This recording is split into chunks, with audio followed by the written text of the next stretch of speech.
Hello everyone, welcome to Chef Salim's Detailed Recipes channel. 6 eggs for the cocoa dessert sponge cake, half a pack of baking powder and half a pack of vanilla, 1.5 cups of 250 grams of flour, 1 glass of 250 grams of sugar, 700 grams of milk to wet the cake, 100 grams of margarine for the cocoa mixture, 1 liter milk, 80 grams of cocoa, 160 grams of wheat starch, 300 grams of water, 600 grams of sugar, 1 pack of whipped cream and a glass of cold water for whipping. I will use a cake mixing pot and a whisk blender. I add the eggs into the mixing bowl. I add sugar. I put a cloth under the mixing bowl to prevent it from moving too much. I beat the sugar and eggs until they turn white. I turn the blender clockwise to create more bubbles.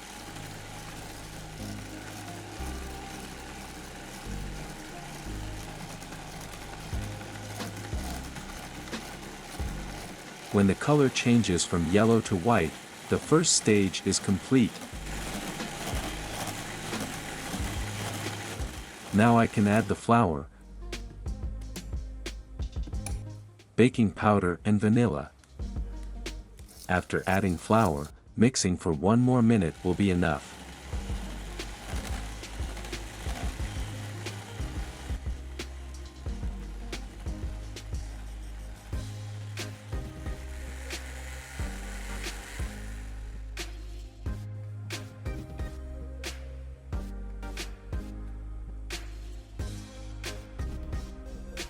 I add it to the rectangular tray.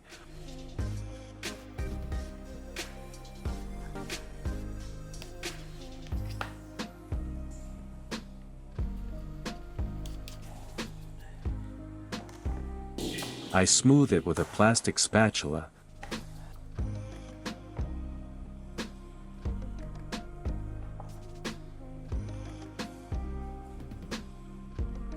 I am a little harsh on the tray. I hit it with a bang and make it completely flat.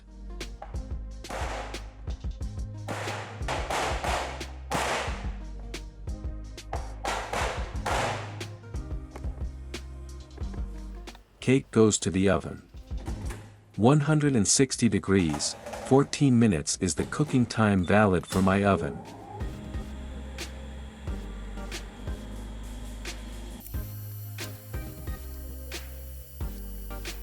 I turn the tray 5 minutes before the oven bakes unevenly.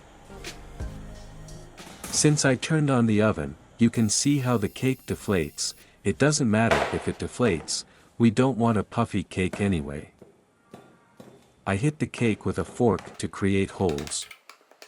Since we will soak the cake with milk, these holes will be useful for wetting the cake. Of course, if we said wetting it, we will not make the cake too runny. We will wet it slightly.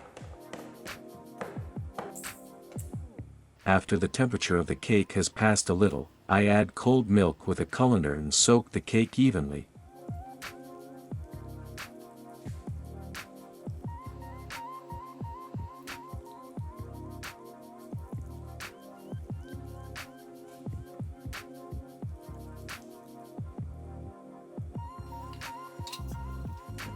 To prepare the cocoa mixture, I add the pot to medium heat.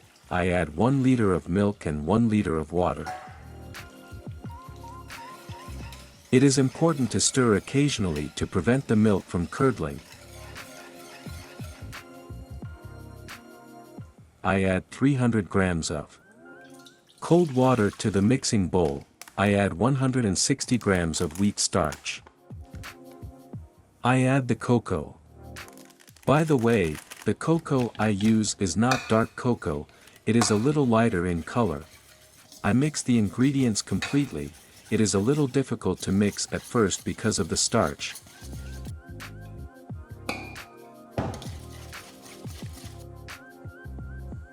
While waiting for the milk to boil, I stir it from time to time.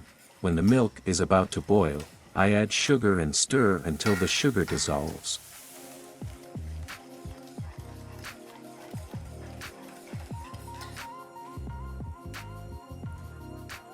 I add the cocoa mixture into the milk, stirring slowly.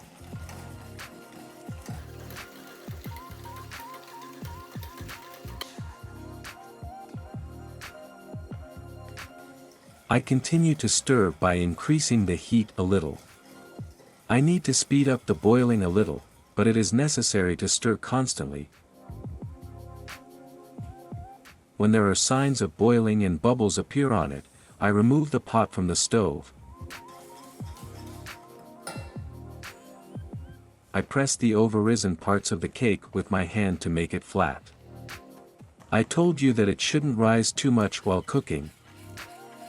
I whisk the cocoa mixture for 1 to 2 minutes to ensure that the excess water in it evaporates with the steam. I add the cocoa mixture on the cake. The ingredients I use are exactly equal to the tray I use, filling the tray completely. I tap the tray a few times to ensure that the cocoa sticks to the cake completely. There is a little bit of cocoa sweetness left on the bottom of the pot. I'm thinking of putting it in a separate plate and eating it. I will use the cold air coming in from the window to cool the dessert. Let the dessert sit here for an hour and then I can put it in the freezer. I put the dessert in the freezer to cool completely. But it won't stay there until it freezes. 2 hours is enough. I use ice water to prepare the whipped cream. I prepare the mixing bowl and blender. I add powdered whipped cream and cold water. Whisking with a blender for 2 minutes will be enough.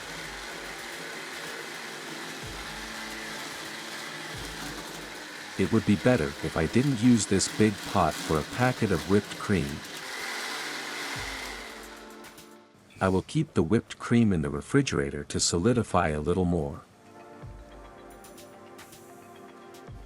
After the dessert has cooled completely, I took it out of the freezer and will decorate it.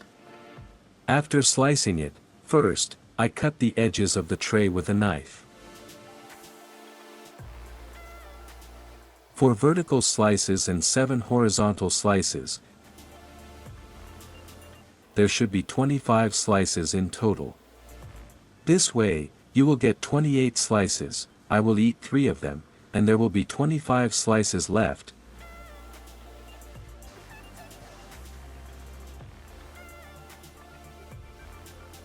I touch the left and right sides of the dessert slices with coconut and the front and back with pistachios.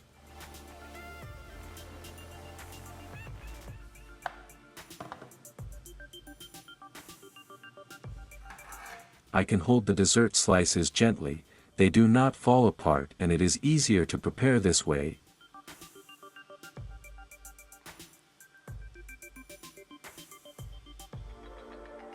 You can also make this dessert without a cake underneath. You can use different decorations for the edges.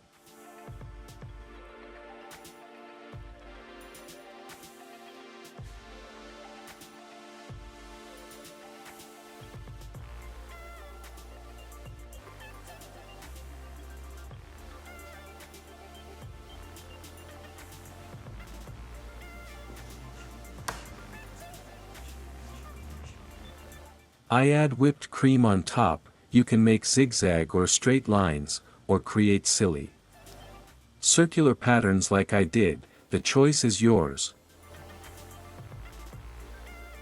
After adding whipped cream, I think our desserts are ready to take photos.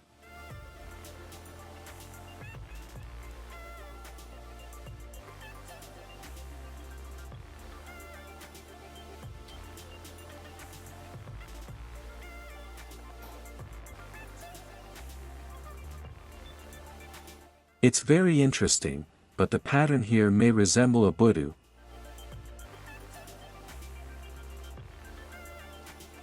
Now I will check the consistency and taste of the dessert.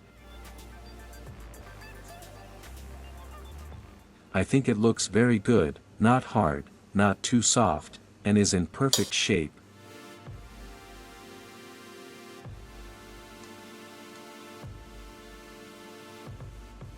It's not too sweet, it's slightly sweet and I liked it very well. You can try it at home by using half the size in a smaller tray. don't forget to click the like button and turn on the bell notification. See you again in a new video. Stay with love, goodbye.